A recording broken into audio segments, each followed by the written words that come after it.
Welcome to the Hard-Won Wisdom Podcast with best-selling author Fawn and corporate innovator Michelle Brigman. Come here weekly for career and life-changing conversations with some of today's most influential thought leaders, senior executives, and trailblazers who will share their mentoring wisdom. This podcast is brought to you by the Women's Leadership Network. Hi, I'm Fawn And I'm Michelle Brigman. And this is the season ender of the second season of the Hard-Won Wisdom podcast. Michelle, wow, we've made it through 2 seasons. We're like doing it for real. It was cool the first time, but I think the fact that we're still here and we still have so many amazing guests sharing incredible wisdom, I'm so proud of us. We're talking in the meetings about season 3. How did this happen? Just out of a conversation, hey, we ought to do this. You want to do this? And then not only do we meet these incredible people who tell us things that change our lives, but we make new friends in the process. And You and I have certainly gotten closer, and our producers, AJ and Ash, are incredible, and new people listening all the time. And it's been great. And so for those of you who haven't heard every podcast, we've picked a few people that show some of the range. This by no means is a best of, because I can think of moments that absolutely changed my life that we're not talking about right now, but there are some very inspiring people we want to share with you again and go back to. So thanks for tuning in. And I want to start with, who do we start with? It's so hard to pick. Let's start with who we started the whole season with. Why don't we start with Trudy Bourgeois? And Trudy is somebody that I've met professionally who is just such a fireball and so true. I mean, isn't that a great name for her? Because she's so true. She's taught me how to be a better version of myself, and talks about, how she grew up and faced racism, and how her grandmother gave her a lesson that it didn't matter what people called her, it's what she answered to, and how that really helped define her as a human being. And it's all really very inspiring. What did you think about her? Well, first of all, I just thought she's just a beautiful and grace. She's just full of grace. That's one of the things that stood out. But I was really struck by she had some really difficult times. And I think about what a blessing it was to have the people around her were so wise. And I'm so happy that she made the choice to listen to their wisdom, like the clips that we'll hear from her grandmother and then others, but their wisdom, because so many of us, you get punched in the gut and you're bitter, and you focus on what's wrong instead of finding forgiveness. However, forgiveness that then lights a fire to say, this isn't okay with me, and I am going to do something to change it. And wow, has she ever been doing that? She was incredible. She was really a great show. And it is amazing that she was kind enough to do that when she did, because she has been facing a lot of difficulties with health issues in her family, serious changes, grief, loss, and all of that, and made that time for us. And she gives some perspective on leadership, how she learned going into Skid Row with her people when she was starting to be a young leader, and what she learned about what matters is how you teach people, not how you push them around. And there's just a lot to unpack with Trudy. So make sure you go back and hear her. Well, baby, listen, let me tell you, there's going to be lots of times that you're going to go places and you're going to be the only one that looks like you. And she said, you have to hold your head up high, and you have to remember, it's not what you're called, it's what you answer to. And he said, you're a smart woman and all that. He said, but, if you're going to walk around telling everybody what to do, then, we're not going to get very far. He said, why don't you teach us? And that is where the principle of teach, don't tell came to life. Right there on Skid Row, in the midst of my terror moment. And I tell you, other incidences happened where Yeah, not too far from Skid Row. We laid for hours face down because there was a gun battle between gangs happening. I mean, there was some crazy stuff that happened out on Skid Row and in South Central Los Angeles. But I grew up. I grew up, and what's really interesting when you talk to some of the people that are on Skid Row, when you actually slow down and you talk to them, you find out they're former executives who got hooked on drugs. I had the most interesting conversation one day with this gentleman who was a former executive, and he had gotten mixed up in doing cocaine with clients, and his life just unraveled and spiraled out of control. And I can't tell you how many people that I talked to that had so much to give. And it was another one of those inclusion lessons too, though, because I thought nobody would give these people the time of day, right? Myself included, right? So it was a lesson in leadership in so many different ways about meeting people where they are, and about not assuming, and about using your gifts and talents to serve rather than to be served. It was a game-changing moment. I was telling you that this was just so much more than one person. And he said something similar to me. He said, Trudy, you have to remember, some people sow the seeds, others reap the harvest. You happen to be a seed sower. Wow. And that's what you just described. You sowed a seed. See, this is the thing. Wow. We may not experience the harvest, but we have to sow the seed, right? Yeah. And I think next, Kathy Casey, because I get a lot of wisdom out of Kathy. I can see why. Yeah, she is a CEO now. And when I first met her, she had a really big job at Kellogg, but she's always carried herself so well professionally, but personally shows up as a human being and a friend. And I've said that many times, because when my mom died, she called me every day to see how I was, and just constantly made sure that I was okay. And so sometimes the busiest people make room for the people who matter. And that turned out to be one of her life lessons, because there were times when career came first, and she made decisions to make changes so that she could prioritize her family. And that is a very compelling story. And then some of her advice that was so meaningful, because I've seen her talk about that a couple of times, just the idea of living beneath your means giving you so much power. And she's told people that, and I see people going and they spend every dime they have. They get a little bit and they spend. And when you spend, you don't have the power to make choices in your life that say, I'm going to take a time out, or I'm going to leave. And didn't you think that was really strong? What stood out to me with Kathy was she is someone who lives with intention. So whether you're talking about financial discipline, and, just to elaborate on the point you're making, it's not about keeping up with the neighbor. It's not about how you, do you have the biggest, best, nicest? The realization that whenever you are smart with your money and how you choose to spend, then you are creating security for yourself. And for those of us, especially women, where security is really important, that financial discipline will make such a big difference. But also, again, to just kind of reiterate the point you were making, it frees up choice. Like, how do you want to live? And Kathy is very deliberate and intentional about how she lives. And that's how I want to be, right? I make those choices.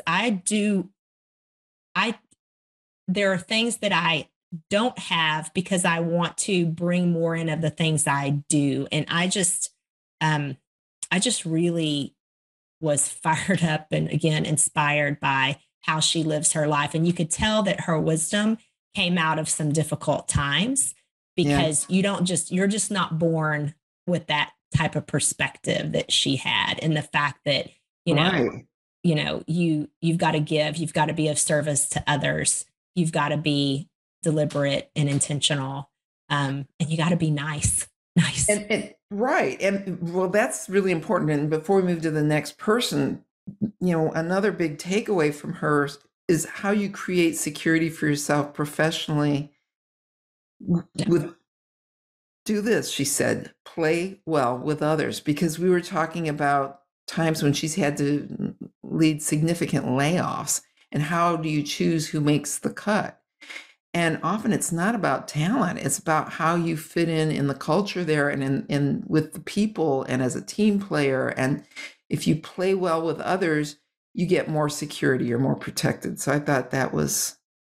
Yeah, I want to hit on one more thing there with it, because we talk a little bit about champions, and she mentions the importance of having advocates or champions for you that are speaking on your behalf in the workplace. And it got me to thinking, right?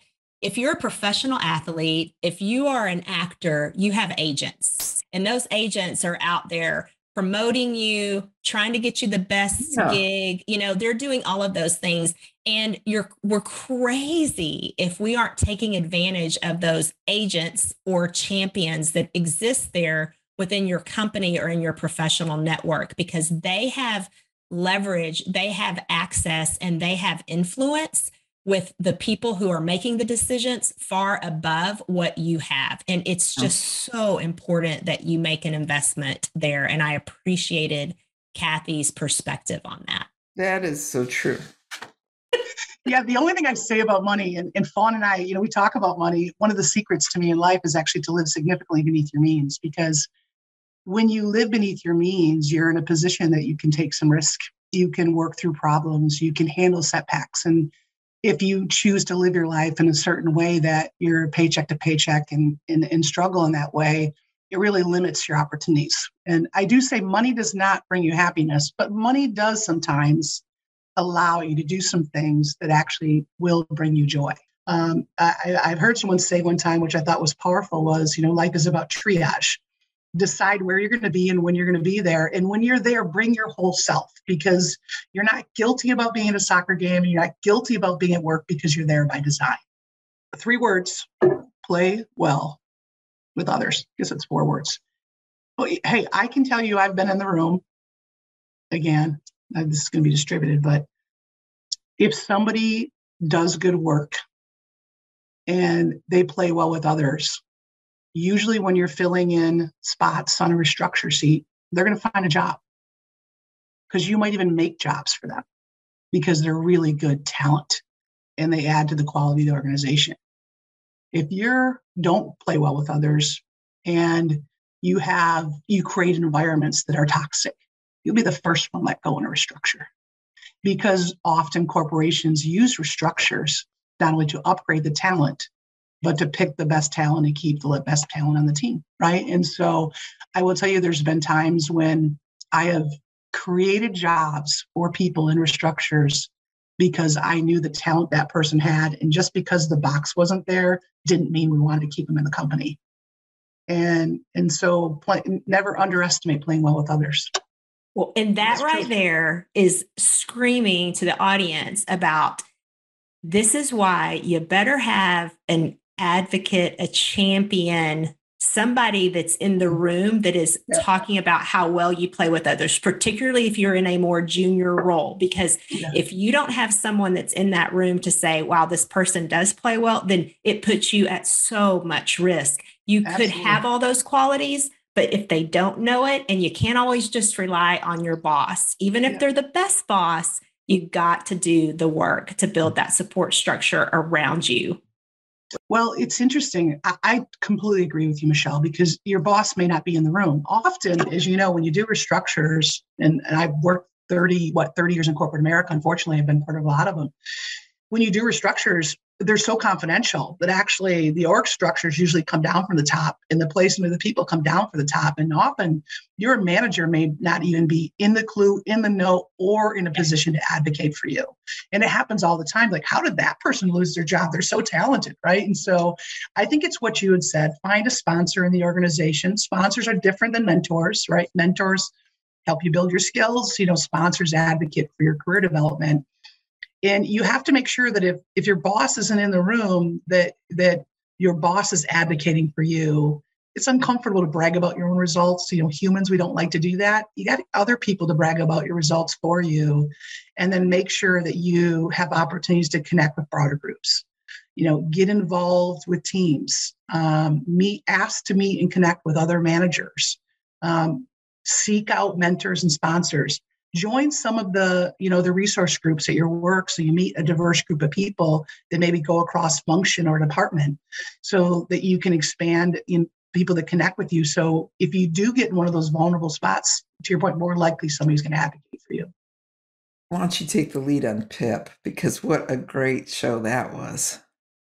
So I had seen Pip. My company is a This sponsor. is Pip Hair. Yes, Pip Hair. So solo around the world yacht race, right?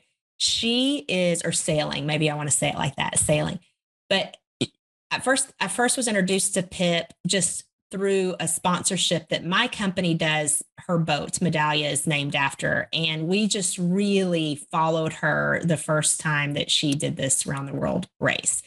And I was just struck by the focus and courage that it took. And I had sort of this distant perspective of her. And then we interviewed her. I mean, I'd seen her on interviews, but then we interviewed her on the podcast. And you have this strong, courageous, gritty woman doing unbelievable things. And she gets on the phone with us and on Zoom. And she was the most compassionate, kind, gentle soul that it almost didn't even connect the dots on what I had imagined her to be like and then what she actually was like. I mean, Fawn, what was your impression whenever we first started speaking with her? Okay. First of all, because just look this woman up, Pip Hair. She is a superstar. But what blew my mind was here's this woman who is badass enough to get on a boat and sail it around the world by herself. And she admits to a huge lack of confidence. I was astonished by that, because wouldn't you think you would have the greatest confidence in the world if you're willing to just sail out into the wild blue yonder? But she said no. It wasn't that crazy. I couldn't believe it. It was crazy. But then as you spoke to her, what you saw, especially when she would start talking about racing, man, you talk about an internal fire and focus. Like what came through loud and clear is she is like, if I set my eyes on something, I am going to get it. No one else is going to do it for me. And it's this silent energy and passion and determination that doesn't really show up on the outside, but man, it is burning bright with her, because if it wasn't, she would not be doing the things that she is, the difficult things that she is doing. And she's choosing to do that to see how far she can go. Like, what's her limits? It's amazing. Yeah. And when she talks, isn't it like she's got this momentum as she talks and pulls you in? And, she has got such raw courage. But if she lacks confidence, she swears she does, right? I mean, I don't see it, but she swears she does. But isn't that how so many of us are as we go out there into our discomfort zone? Is that other people see us and think we're all that, and that inside we have the same insecurities as anybody else, and we just find a way to put it aside and keep moving forward. And what's beautiful about Pip is if you watch her on a boat, on the water, you don't see that lack of confidence. Oh, right. Yeah. Pure bliss. Like, she is the definition of someone living their passions, and it shows up on any of those videos you watch of her. It's incredible. I think I probably always was. And I put it down to the fact that I'm a very curious person. I want to know, I'm really excited by the world and all the possibilities in it. I wanted to see as much of the world as I possibly could, but kind of, the natural world is something that I'm particularly interested in. But then also I'm curious as to what I can do as a human being. And so, I need difficult things in front of me to push forwards to. And once I've kind of achieved one difficult thing, I'll say, well, if I could do that, then maybe I could do this. And so I guess, things that are massively difficult, just I want to know if I could. If I can't, well, fine. But I just want to know. So I think on the confidence thing, I've learned to nurture my confidence. I still don't have a huge amount of confidence, but I treat my confidence in the same way that I treat my physical preparation, and I train myself. And basically, I train my confidence by doing things that I'm uncomfortable with, saying things about myself that I'm uncomfortable with, saying them regularly, until I become comfortable with them, or I become comfortable with those situations. And then I move it on and I go to the next level. But like physical training, repetition is important. Making the correct incremental steps are important. So always pushing forward, but never making massive leaps. And also, sometimes you do get knocked back, and then you need to give yourself time to recover in the same way you do with a physical injury, and then you get back on it again. If I want to make this happen, I have to make it happen. I have to pick the thing up, carry it on my shoulders, and take every step one at a time. And it's only going to come from me. And so that really just created this incredible self-resilience. And I do understand that I have that. Holly Dunn. Goodness. Right. That was a lot. Right. And we wanted to talk about her because here's one that I thought would make a really good podcast. And it was, because she was a very high profile crime victim and came out of it with lessons for all of us. And I had seen her or heard her on one of my crime podcasts that I listen to when I ride my bike. But the story of what happened when she and her new boyfriend were out on a romantic evening by some train tracks, and they get in the crosshairs of a serial killer, and how this man murdered the boyfriend right next to her, brutally, horribly, and tried to kill her and assaulted her and left her for dead. Right.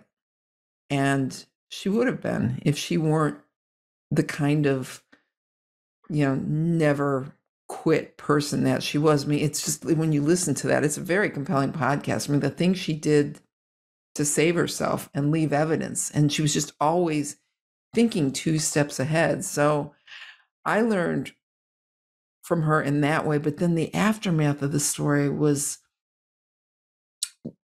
very empowering to see someone go from that to teaching others, to making that horrible, horrible experience count for something that mattered so much. That was beautiful. And, she does so much to help victims. But what I also thought was great was how she talked about the power of telling your story.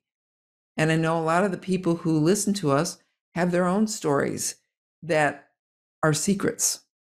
They don't talk about abuse or bad things that have happened. And from what Holly said, it was that the more she was able to talk about it, the less power the story had over her. And that the healing really came because she told the story.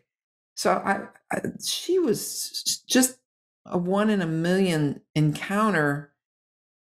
And after all my years of being a reporter, believe me, I've talked to so many people who have had horrific crimes happen to them and everything. But she was so memorable because she was not a victim. And she wasn't just a survivor. She was a warrior. And that was beautiful. I love using the word warrior to describe her, because what I enjoyed too about the conversation is it wasn't about the incident. It's a story of forgiveness.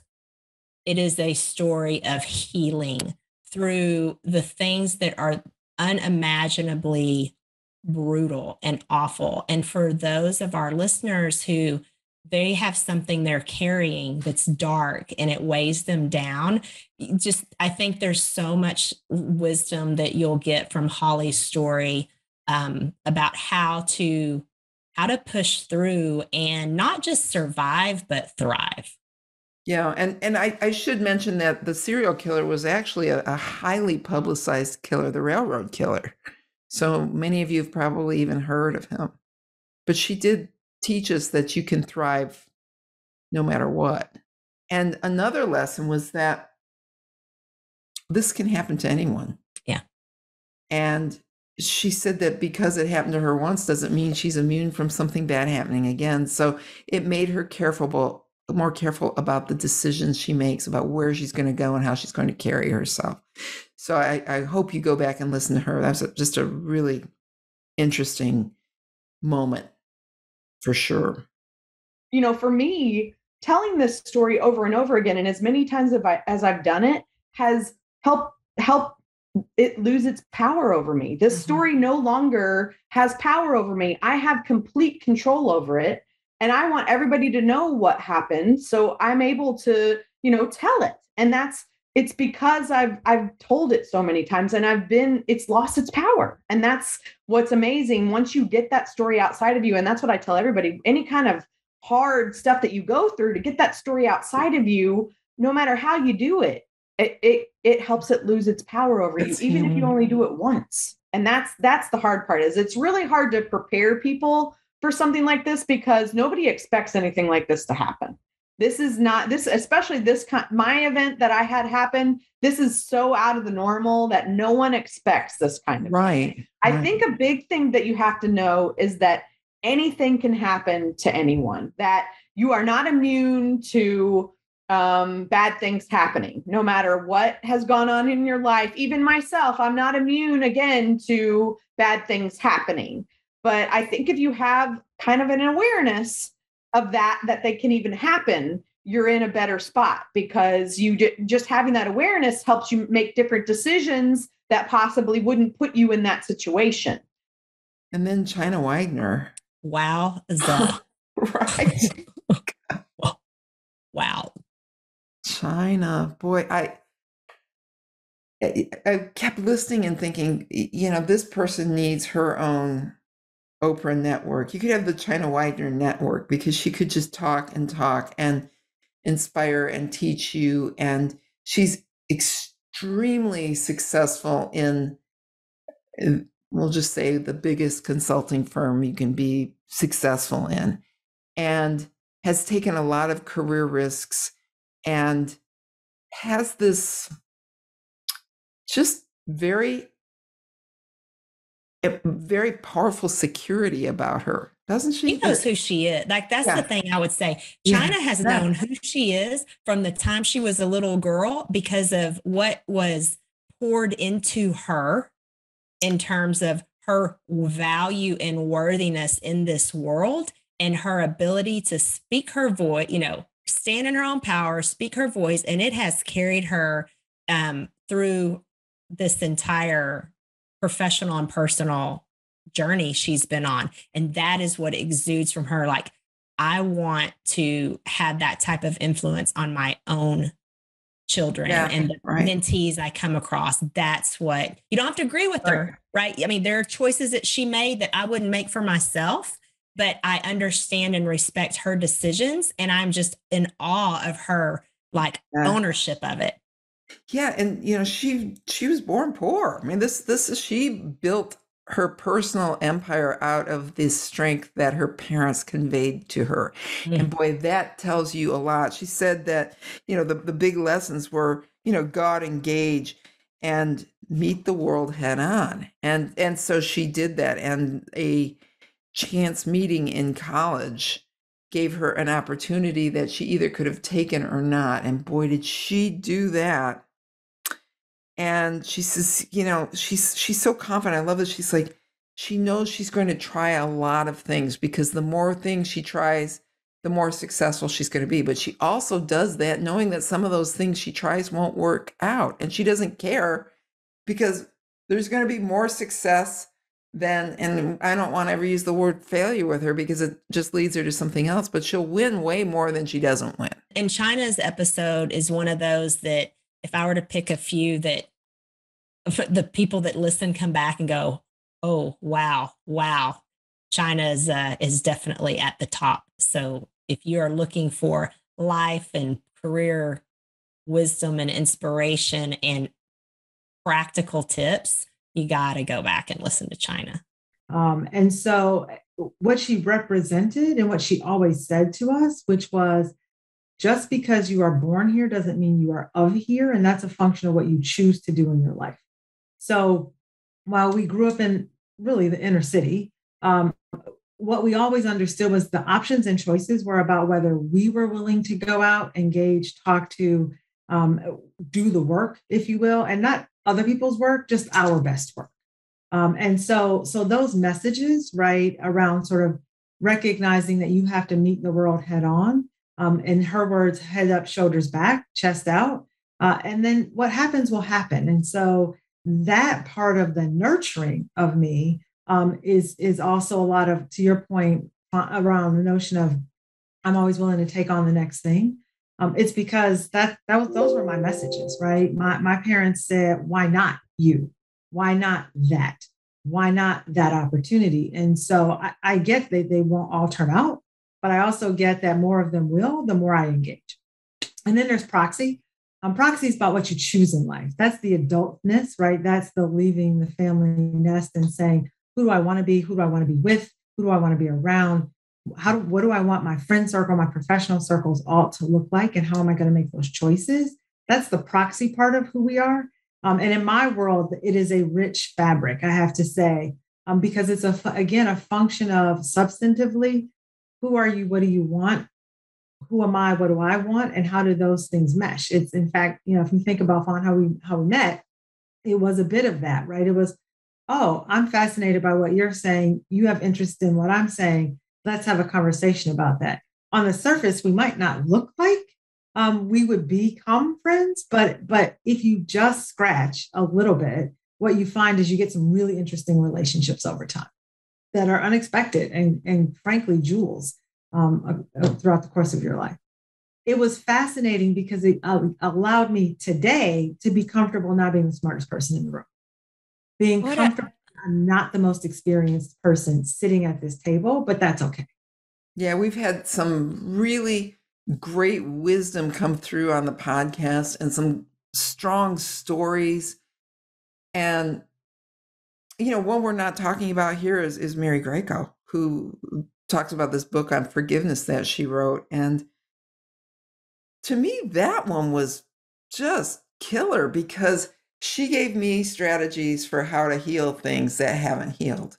And so I recommend that. And really all of them, go through them and see, because I always used to say whenever I wrote a book, it was like I got $1 million worth of free therapy. The beauty of the podcast is the free therapy is continuing every week. I'm learning about how to be a better version of myself, and so grateful for all the people who've come on the podcast and given their time, and they're all busy people who really want to mentor you all. So that's thanks to them. And I really want to say thank you to all of the people who were our guests, who came on and shared their wisdom, because they are committed to mentoring other women and making you stronger and more effective. So make sure you enjoy that for yourself, because it will do that, make you stronger, more effective, and happier.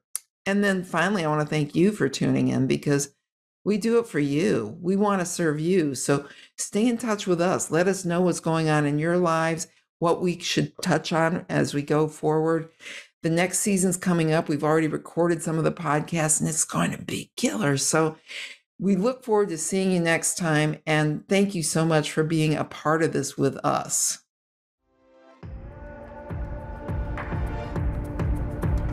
Thank you for joining the Hard-Won Wisdom Podcast with best-selling author Fawn Germer and corporate innovator Michelle Brigman. Join us weekly for career and life-changing conversations with some of today's most influential thought leaders, senior executives, and trailblazers who will share their mentoring wisdom. This podcast is brought to you by the Women's Leadership Network. Visit hardwonwisdom.com for more on this podcast and for links to Fawn and Michelle's web pages and social media. Also, be sure to rate, subscribe, and review wherever you listen to your podcasts. We really appreciate that effort, and we'll see you next week.